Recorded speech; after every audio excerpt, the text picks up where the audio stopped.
How Pep Guardiola transformed Manchester City into a giant. It doesn't matter what we do against Man City. At the end of the season, we want to see us at the top. It doesn't matter. Okay, at the moment, we have a neighbour, and sometimes neighbours are noisy. Is what the great Sir Alex Ferguson had to say about Manchester City back in 2009. 13 years later, Manchester City changed their status from the noisy neighbours to the dominant ones. Manchester City has won 4 of the last 5 Premier League titles, which might give an idea about their dominance in recent times. What changed? The answer is simple: Josep Pep Guardiola Sola. Many might argue that the oil money is the real reason behind City's recent success. But that's not it. A stat shows that Chelsea and Manchester United have also spent close to Manchester City in the last decade, but the returns have not been the same. Pep Guardiola joined Manchester City in 2016 and took no time to take over the Premier League. Let's have a look at how Pep Guardiola transformed Manchester City. Before Pep Guardiola, there was Manuel Pellegrini, who enjoyed a successful run of 3 years at the helm of Manchester City. During his term, Pellegrini won a Premier League title in the 2013-14 season and 2 Carabao Cups. However, Pellegrini faced a fair share of tactical problems as he went through long spells of sticking to the same formation despite poor results. Pep Guardiola took over an aging City squad that lacked pace and couldn't press aggressively. Manchester City initially wanted to sign Pep Guardiola in 2012, but missed out on the deal as the Spaniard went on to lead Bayern Munich in Germany. However, Manchester City was well prepared to sign Pep Guardiola in 2017. The Blues got in some major names from Barcelona, with whom Pep Guardiola was comfortable working in the past. Man City signed Ferran Soriano as their CEO, Xique Bagirstein as their director of football, and Dr. Mari to make Pep Guardiola feel at home in Manchester. Pep Guardiola was arguably one of the best managers in the world, with his legendary run with Barcelona and Bayern Munich.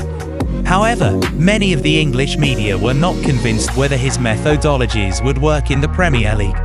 Nevertheless, Pep answered all their queries. Upon his arrival at Manchester City, Pep Guardiola quickly identified some major setbacks in the squad. Firstly, the team had an aging squad, with only Watford, Stoke, and West Brom having higher average squad ages than City. Additionally, there were players whose skill sets didn't match Guardiola's preferred style of play, including Wilfried Bony, who lacked technical ability, and Joe Hart and Eliaquim Mangala, who were not proficient with the ball. Reports also suggest that superstars Yaya Toure and Samir Nasri lacked the necessary discipline to be part of Guardiola's team. In his first season at Manchester City, Pep Guardiola made significant changes to the squad, bringing in talented players like Ilkay Gundogan, Alexander Zinchenko, Nolito, Leroy Sane, Claudio Bravo, and Gabriel Jesus. At the same time, he offloaded aging and underperforming players such as Mangala, Joe Vetic, Martin Demichelis, Nasri, Joe Hart, Jay Novas, and Bony. Guardiola's approach was to replace the old guard with some of the best young talents in the world at that time. Despite these major changes, Guardiola struggled to find his best side during the first season and experimented with 8 different formations over 38 matches.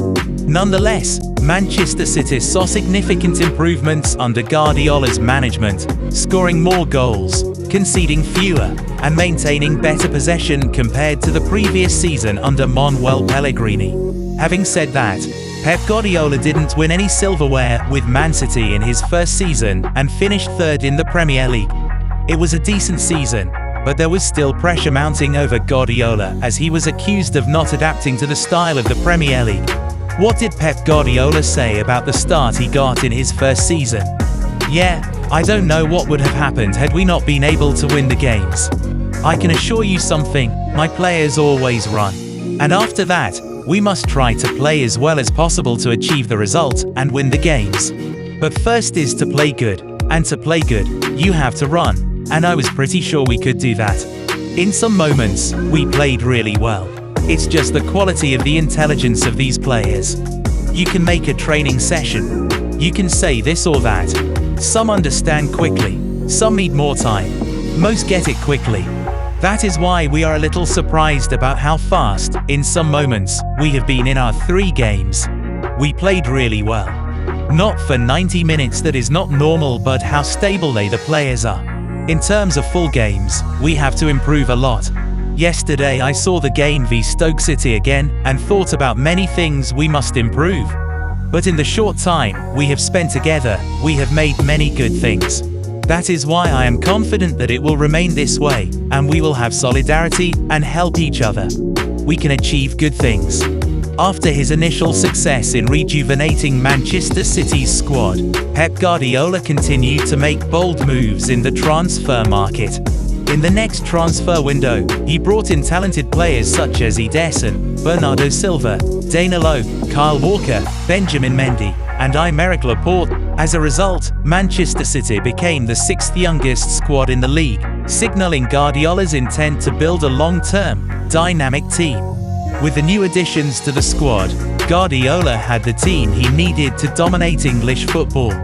In his 2nd season at the club, Guardiola led Manchester City to their first Premier League title with an astonishing 100 points, finishing a remarkable 29 points clear of 2nd-placed Manchester United.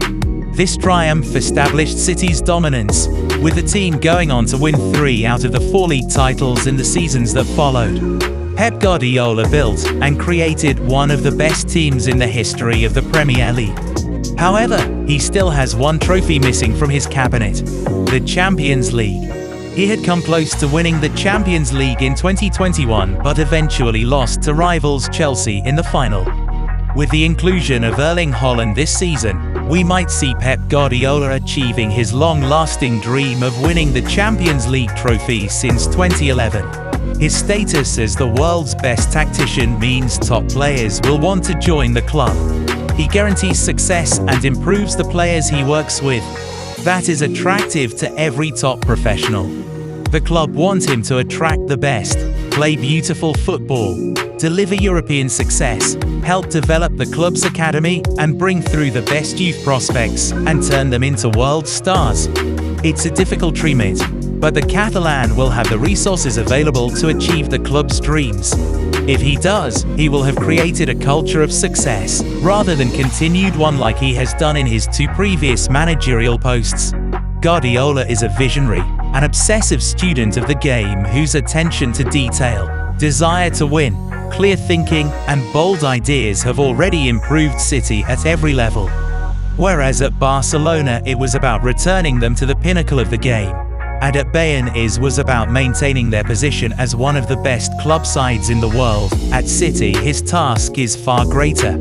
But if he can achieve the club's ambitions, in 3-4 more years, the rewards will be far greater, too.